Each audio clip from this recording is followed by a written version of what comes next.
एक एक ऐसे बुद्धिजीवी से है जिन्होंने बहुत सारी किताबें लिखी हैं, देश समाज को समझने की कोशिश की है, भारतीय परंपरा को बहुत गहराई में जाके उसकी पड़ताल करने की कोशिश की है। आखिर क्या कारण है कि आज की तारीख में भारतीय जनता पार्टी इतनी पावरफुल है? क्या हमारे समाज में कोई बुनियादी बदलाव दिखाई पड़ रहा है या कुछ और चीजें ऐसी हो रही हैं? क्योंकि एक पार्टी जो लंबे समय तक मार्जिनलाइज थी, उसको लोग आज एक्सेप्ट कर रहे हैं, उसकी भाषा बोल रहे हैं, तो वो कौन सा बदलाव आप देखते हैं? देखिए, दो तीन चीजें एक साथ। सबसे पहले मैं कहना चाहता हूं कांग्रेस का डिक्लाइन। 84 के बाद कांग्रेस कभी अपने बलबूते में मेजॉरिटी लेकर के पार्लियामेंट में नहीं आई। कोalition सरकार बनी और धीरे धीरे धीरे धीरे जैसे जैसे कांग्रेस चुनावों में कमजोर दिखती रही, उसी तरह से उस वैक्यूम को भरने के लिए कोई और पार्टी उभरी और बीजेपी आरएसएस के साथ आज 50 साल से जमीन पर काम कर रही है। इस बात को आप मना नहीं कर सकते। और उनके पास वो चीजें हैं शायद जो आज कांग्रेस में नहीं है। मैं ये नहीं उन बीजेपी की तारीफ नहीं कर रहा हूं। एक लीडर है, स्ट्रांग लीडर है, एक नैरेटिव है, उसमें हिंदुत्व है, अति राष्ट्रवाद है, कुछ वेलफेयरिज्म है जिसमें टारगेटेड डिलीवरी भारतीयों को मिला है कुछ, और वो 24 घंटे चुनाव की प्रक्रिया में लगी रहती है। इसके बावजूद एक महत्वपूर्ण मुद्दा है, बीजेपी आज भी 39%, 49% से ज्यादा देश पर राज नहीं कर रही, लार्जली नॉर्थ इंडिया में, उत्तर भारत में, और कभी भी वो नहीं जीती है।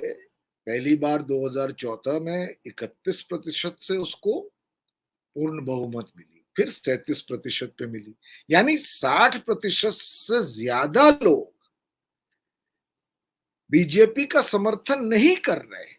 और इसके बावजूद क्योंकि विपक्ष बिखरा हुआ है, बीजेपी पूर्ण बहुमत लेकर 2014 में भी और 19 में भी आई। तो ऐसा नहीं है कि बीजेपी इनविंसिबल है, हराई जा ही नहीं सकती। अगर जो बाकी 60% है उसका 60% आप अगर एक ऑर्गेनाइज्ड वे से विपक्ष इकट्ठा कर सके तो लड़ाई जारी है ना। अब तक 2014 से और आज 2019 के बाद कई साल बीत गए और विपक्ष अपने ही मुद्दों में उलझा हुआ है। तो ये मैं समझता हूं इसको बंद करना है। बीजेपी के में जो स्ट्रेंथ है मैंने आपको बता दी है। जी जी पवन जी, एक सवाल यहाँ पे ये है कि एक समय कांग्रेस सिस्टम की बात की जाती थी, और कांग्रेस सिस्टम की जब बात की जाती थी तो कांग्रेस कंसिस्टेंटली 44%, 46%, 48% वोट लेकर आती थी, कम से कम 42% के ऊपर तो लगातार वोट लेकर आती थी। और उस वक्त भी जब जब विपक्ष एक हुआ, चाहे 1967 में हुआ, चाहे 1977 में हुआ, चाहे 1989 में हुआ, तो उसका वोट शेयर ड्रास्टिकली कम हुआ, 4 से 10% तक उसका वोट शेयर कम हुआ है। और 1977 में तो उसको सत्ता से बाहर जाना पड़ा, 1989 में भी उसको सत्ता से बाहर जाना पड़ा। तो एक बीजेपी आज 37% वोट शेयर पर खड़ी हुई है, तमाम सहयोगी दल उससे दूर भाग रहे हैं। वैसे में अगर विपक्ष एकजुट हो जाता है, एक साथ चुनाव लड़ता है, तो क्यों नहीं बीजेपी को हराया जा सकता 2024 में? मैं बिल्कुल हराया जा सकता है। उसके एक ही कंडीशन की मैं बात करूं, अगर विपक्ष साथ होकर के विपक्षी एकता की बात करता रहा तो बीजेपी जीतेगी। अगर इस एकता को एक ठोस कदम बनाना है तो इस लक्ष्य के आगे जो हार्डवर्क है उसका करना जरूरी है।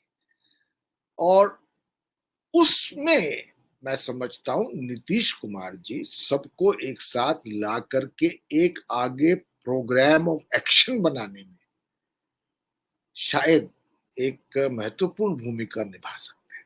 सत्य हिंदी का ऐप डाउनलोड करें गूगल प्ले स्टोर पर।